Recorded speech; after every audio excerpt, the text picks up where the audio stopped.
Good morning, good afternoon, good evening, wherever you're watching from. Ty Talk Sports here. I am finally back with another video, and as the title of it says, Houston, we have a problem. The Houston Rockets had a sense of direction with a youth movement that they were seeming to be as that was the future of the franchise, and now during the decisions free agency, we have a lot to wonder what is actually going on within the Rockets organization. They're making signings, they're making moves, and a lot of it doesn't make any sense. So we're going to break it down. We're going to talk about who they've signed, talk about why it doesn't make sense, and we're going to talk about really what is the sense of direction here for the Houston Rockets. Before I get into it, just a couple things. Number one, thank you guys for being patient with me as, like I said, the MacBook literally scrapped itself. Long story short, we're not going to talk about it. And then otherly, construction is going on in the house. You can't really see it right now, but there are floor pieces to my left, to my right. There's doors on the other side of the camera. I mean, there's a lot going on. So thank you guys for remaining patient over these last 2 weeks as a lot has been going on. And before we get into it, if you guys are not subscribed, make sure you go down below, hit that red button. 96% of my viewers who watch my videos are not subscribed. That number has gotten smaller over these past few weeks. Let's continue to do that. Go down below, hit that button. It's free and only takes a few seconds of your time and helps my channel grow so much more. So, going into the offseason, the Rockets had the number 4 overall pick. They took Amen Thompson out of the Overtime Elite League, who has lots of upside, especially athletically as a transition point guard, defensively as well. I mean, Amen Thompson has a lot of upside, and the Rockets taking him at 4 was a great pick to pair him next to Jalen Green, Alfred Şengün, Jabari Smith Jr., the young core that Houston is rolling with right now, and bringing in Ime Udoka to be the head coach and bring in a different type of culture that Stephen Silas was failing to do. And as it seems like when you draft a top 4 player as a point guard, you want to think to yourself, our top 4 pick is going to be the starting point guard of our franchise. Well, wrong. They go out on the first day of free agency and then they sign Fred VanVleet to a massive overpaid contract, a longer term deal, what it seemed like would be about a 2-year, $80 million contract. They then go and sign him for 3 years, 40 per year. I mean, he is now getting paid in the top 18. That's where he ranks. He's number 18 in players' contracts annually this year. At some point during the rest of his contract, he'll be making more than guys like Luka Doncic, Zach LaVine, Trae Young. He's currently making more than Kyrie Irving, Anthony Edwards, Ja Morant, Zion Williamson, Tyrese Halliburton, who just got a big extension as well. And I know due to the new CBA, you're required to spend 90% of your money, but something that one of my friends said on the internet, he said, quote, "It's like when you're 6 years old and your parents give you $1. And then you're like, oh my gosh, I have $1. I'm going to go buy the first thing I can find." That's really what Houston did with Fred VanVleet. It feels like a much overpay for a guy who's getting paid more than his field goal percentage. He shoots 39% from the floor and is now getting paid 42%. And don't get me wrong, Fred VanVleet is not a bad player by any means. He has winning championship DNA. He makes good plays. He has great hands defensively. Is he a great perimeter defender? No, but he can he's averaged around 2 steals these past few years. He has great hands on the ball.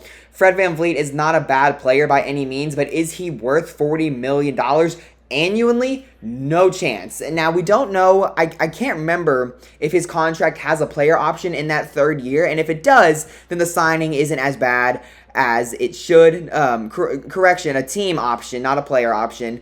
And if it has a team option, then the signing becomes a little more differently. Houston is able to decline that after the 2nd season, and which makes it obviously a shorter term deal, but I don't believe that there is a team option on this player deal, but it just doesn't make sense to me. You draft Amen Thompson at 4, you have Kevin Porter Jr., you have Jalen Green, so you already have a good core of young guards as it is, and then you bring in a older veteran who is taking up $40 million a year and takes away touches, takes away minutes. And if you want these young guys to develop into more experienced, better players, this really isn't the move to do that, especially for a guy who still has a handful of years left. He's still pretty young. I think he's somewhere around 28, 29 years old. So it's not, yes, you can say it's a veteran yeah, he's 29 years old. He'll be 30 this February in the middle of next season, but he still plays super all-star worthy minutes and performs at a pretty decent level aside from his efficiency. And then it just gets even crazier. They go out and they sign Dillon Brooks to a 4-year, $80 million contract. I mean, genuinely, what is the motive in Houston? You have young forwards between Jabari Smith Jr., Tarai Eason. There's probably more players that I can think of, but they're just not on the top of my head right now.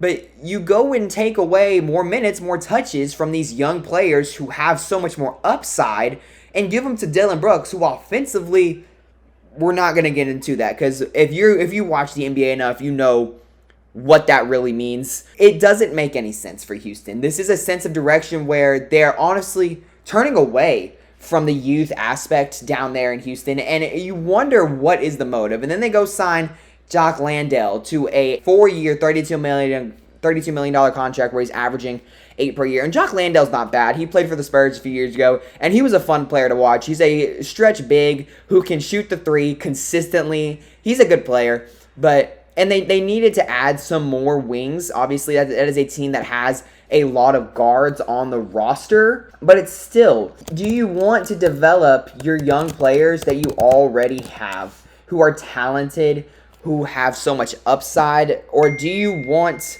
to continue to take away those minutes from them? They also, let's not forget, they drafted Cam Whitmore this offseason down and below around pick 20, I think it was. I mean, that was one of the bigger steals of this draft because it was a guy who was believed to be going around somewhere in the top 10, but then he fell, which is pretty shocking to see. But obviously, we've heard that medical concerns are a big deal. He did not do well in his private workouts. It's interesting to see how they're going to go from here. Then they trade KJ Martin to the Clippers, which really didn't give them anything.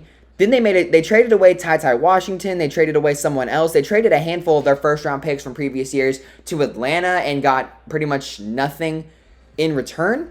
So it is confusing. It is really confusing to see what is going on within the Houston Rockets organization because the youth movement was something that was pretty bright.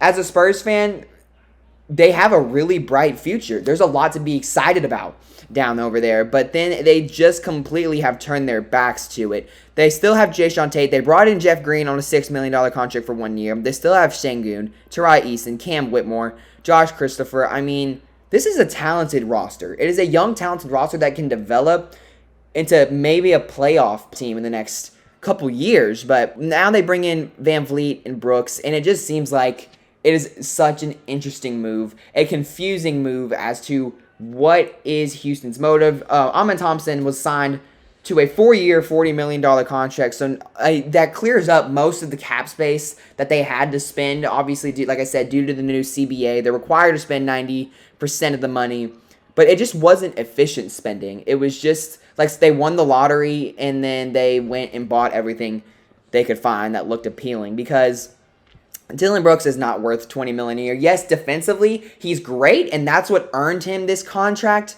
but he's not a guy you want as a veteran presence on the team. He's still pretty young as well. He's 27, so is he really a veteran on this team? Maybe. On most teams, no. And then Fred VanVleet, $40 million on his first year, and that just goes up more and more throughout the course of this contract. And now they're out of money to spend. So unless they trade for someone, whether they want to try and go after Harden, which doesn't seem realistic anymore, Houston is pretty much done with their free agency. They're done with the offseason. They also traded for Patty Mills at one point, and then they traded him to Oklahoma City for draft compensation, who could be bought out. We're not sure. But this is something that is going to develop as time goes on. It's going to be interesting how this moves forward because now it seems like Amen Thompson could be coming off the bench. And then what do you do with Kevin Porter Jr.? That's just the point guard room as it is. He's going to lose minutes because he's a guy who likes to have the ball in his hands. He's an on-ball guard who when he's most efficient, he has the ball in his hands. Jalen Green, this is just a very interesting situation for Houston. And genuinely, what is going on? I'm not a GM, so I can't explain what the thought process behind it is. But if they truly want to move forward in these next few years and look to start competing, this just wasn't the moves to do it. Houston fans were pretty upset with the moves that were made.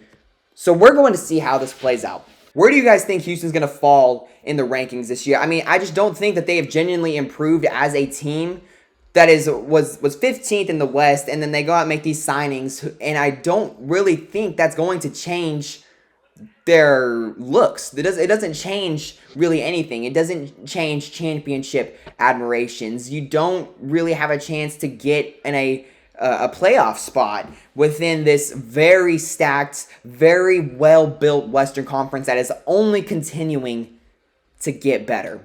At this point, it feels like it's play-in or bust for Houston, as obviously they sign guys who they want to help win now. I know Ime Udoka's top target was Fred VanVleet, but is this really the way to go about it? We'll find out. If you guys did enjoy this video, thank you for watching. First of all, drop a like if you enjoyed, and also, like I said, please hit that subscribe button. That's all I'm going to say about it. We're back, and we're going to be posting so much more now that everything is finally turned the ship around, and we're going to be back consistently. And also, with the new monetization rules, we could be monetized soon if we continue to grow the way we've been growing. So thank you guys for all the support. I really appreciate that. It means so much more to me than words can ever describe, and we're going to continue working here. So until next time, this is Ty Talk Sports signing off. I'll see you guys.